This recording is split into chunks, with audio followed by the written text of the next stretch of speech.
Hello, আসসালামু আলাইকুম। আমি আকি হাসান বলছি। আপনারা সবাই কেমন আছেন? আশা করি আল্লাহর রহমতে আপনারা সবাই ভালো আছেন। আপনাদের দোয়ায় আল্লাহর রহমতে আমিও ভালো আছি। আজকে আমি পেঁয়াজের কালি কিংবা টুই কিংবা পেঁয়াজের ফুল যেটাই বলেন তাই দিয়ে নতুন আলু দিয়ে ভাজি করে দেখাবো। আমি এখানে লবণ, হলুদ আর মরিচ নিয়ে নিয়েছি একসাথে। আপনারা চাইলে কড়াইতে দিতে পারেন, আমার এইভাবে সুবিধা বলে এইভাবে নিই। আর কড়াইতে তেল গরম হয়ে গেছে, আমি এই তেলের করতে ভাজি করার জন্য সবজি ছাইড়ে দিচ্ছি। আমি যেভাবে রান্না করি সেইভাবেই আপনাদের সাথে শেয়ার করি, সাথে থাকি। এটা আমি ভালো করে নাড়াচাড়া করে ভাজি করবো। এইভাবে ভাজি করলে অনেক মজা লাগে, তাই আপনাদের সাথে আমি শেয়ার করতেছি।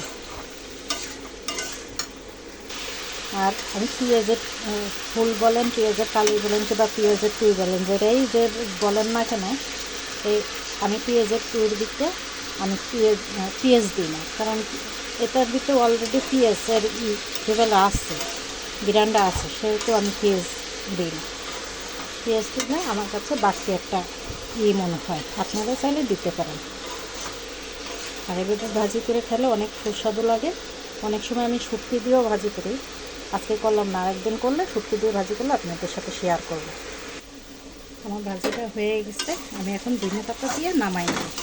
আর ভাজিটা যেভাবে ভাজি করে ওইভাবেই করছি। পুরো ভিডিওটা করলে অনেক বড় হয়ে যায়, আমি ভিডিও চেষ্টা করি ছোটো করার, তারপরেও আমার ভিডিও থেকে থেকে বড় হয়ে যায়।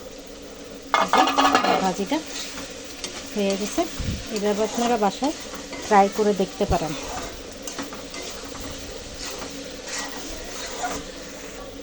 আর এই পর্যায়ে এসে আমার ভিডিও ভালো পর্যায়ে এসে যদি আমার ভিডিও ভালো লাগে থাকে, লাইক কমেন্ট সাবস্ক্রাইব করতে ভুলবেন না। পাশে থাকা বেল আইকন ক্লিক করে দেবেন, পরবর্তী ভিডিও যাতে দ্রুত পৌঁছায় যায়। আর আমার ভিডিওতে কোনো ভুল ত্রুটি হয়ে থাকলে, আমার কথাতে কোনো ভুল ত্রুটি হলে ক্ষমার দৃষ্টিতে দেখবেন।